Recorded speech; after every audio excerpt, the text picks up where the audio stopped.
Hey, this is Barry, and today I am working on my Cream Puff 1996 JXI Sebring convertible. And people sometimes say, Barry, why do you drive a Chrysler? And I give them the same answer every time. I don't know. But I got to tell you, I'm not much of a Chrysler fan, but I have fallen in love with this car because it has treated me well. But it has 103,000 miles on it. Not much for a 28-year-old car, but it does have some issues here and there. So my gas gauge started going wonky the other day, and I always get a little weird after 100,000 miles waiting for a fuel pump to go, and I don't want to be out someplace and have that happen. So when the fuel gauge started going bad, this is a cartridge like a lot of cars are now. So I ordered one up. I got a Delphi. I got a pretty decent Now, Chrysler makes this easy. They actually put a drain plug in the fuel tank. So why don't you drain whatever gas is in your tank out? You got to take out the back seat. Now, I've already taken the back seat out, but to tell you how it goes real quick, you see these little pockets right here, there and there. I recommend for that. They say you can just put your knee up against the seat and pop it out. Don't buy it. So use one of these. You get a set of 4 from Harbor Freight for like $1.50, and you get a free flashlight. Stick it in about this area here and lift, or you can do it this way instead and lift. It'll pop up out of there. Bang, bang, pops up. Take it out. Next thing, you have to get the seat back off. To get the seat back off, no pop off, you got this stud here and the same thing over there, but it has this right here for the seat belts. That sits over top of these pieces right here. So you undo those 2 bolts, boom, boom. They do have nuts on them that lock it in place. So I use my impact instead for that, and it works very easily. You do have to use your little pry bar to get in underneath because it's been there for 150 years. That pops up and off. When that happens, then you just reach down, grab this, and pull it up. It will pop off the back of this area here. Just kind of lift and tug, it'll come off, and I just sit it up on the back there. Now, the reason you're taking out the back seat is because of this. If I climb in here, you have to get this plug out. This goes down to the sending unit. It's right here, okay? Right there. And Chrysler puts it in a convenient place because after you take this connector apart, just 2 sides, just pops off real easy.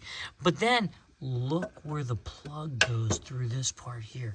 Very, they could have put it right here, right? They put it here instead. Very nice. So you have to take that out so that you can drop that down. Otherwise, you're going to start taking down the gas tank, and you're going to be saying words that you're going to have to go to confession for if you're Catholic. Okay, let's go down to the tank. You see, there's a bolt right there. Now, I sprayed through those holes, penetrating oil, so they came out real free. So there's the strap right there, goes over there, okay? That's one on that side, one on the other. Same thing matching. I don't have to show you all that, do I? No, didn't think so. You guys are plenty smart for that. Let's get on to the next part.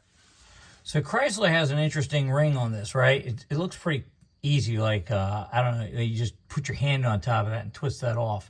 But that's not how that works, okay? A little more difficult. You have to get out a strap wrench. Now I'm using a Pittsburgh Forge strap wrench on this thing, and you can see it's coming off there. It's slow, but it's coming off.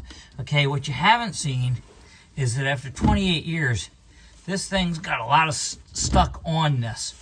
I had to back up and put my foot on this thing to push it to get it to move a couple millimeters at first to break it free.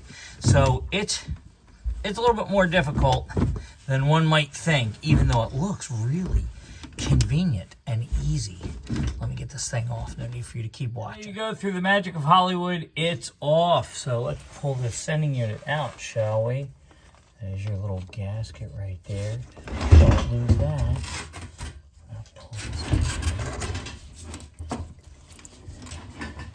Gas going in. Notice we didn't have to drop the tank all the way out to do this. There we go. Hold on. And she's out. Look at that. It's marked Carter. I wonder if that's the Carter, like Carter carbs and Carter fuel pumps that Chrysler used back in the 60s and 70s.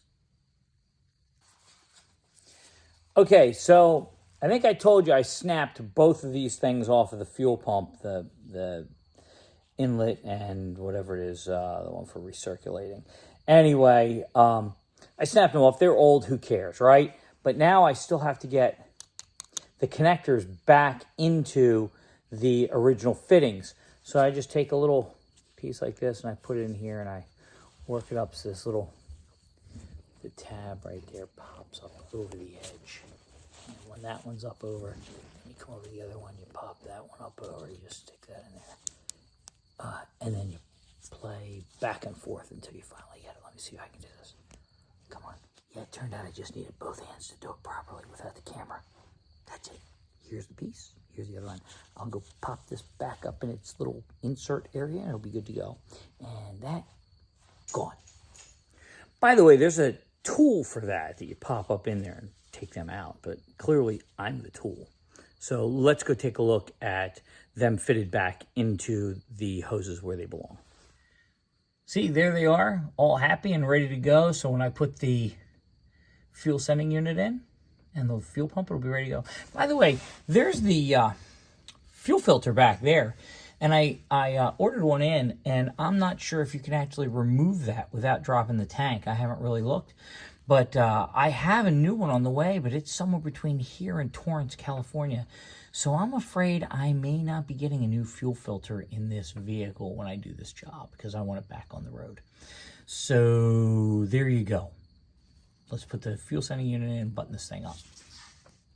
Okay, so when you're working with the fuel pump and you're going to put it in, you got to jockey it around when you're setting it down in place. And you're going to feel it hit the bottom of the tank, right?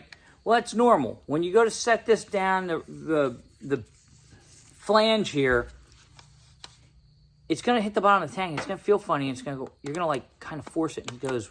Wait a minute. It goes like that. That spring's supposed to be there like that. Okay. I don't want to know what it does. I'm not that smart a guy, but don't worry. That's normal. Let's get this thing put in. I'm getting tired of this. Okay, it's all tightened down, right? I fished my wiring harness back up where it belongs, up in there. I Vaselined around the grommet so it popped in, otherwise I wasn't going to do it. You have your two hoses right there. You notice there's a larger nipple and a smaller nipple. They only fit on one way. Once you clip those back on, you just push the tank back up in place and bolt it in. There's bolts for that and for that. You do that, and to make it easy, why don't you make sure that you set your ratchet onto tighten so you're not fumbling with that afterwards. Also, when you put the fuel tank back in, you may want to get a jack under it because it makes it a little easier to get it in.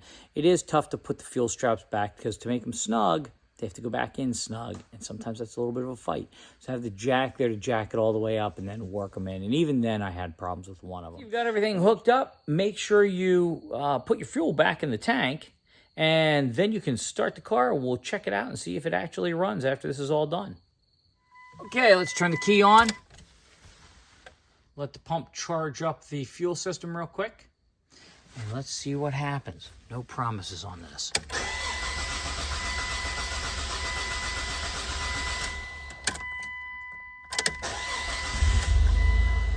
Oh my God, it works. How about that? Yeah, even got the little rattle in the front end. Perfect. Okay, that wraps this job up. If you pull wrenches regularly, you can do this job in under 2 hours. Me, I'm a little slower because I haven't pulled wrenches for about 20 years, and I'm glad I don't. But I hope this helps you out in getting your job done, and get to it. I'm Barry. I'll talk to you next time.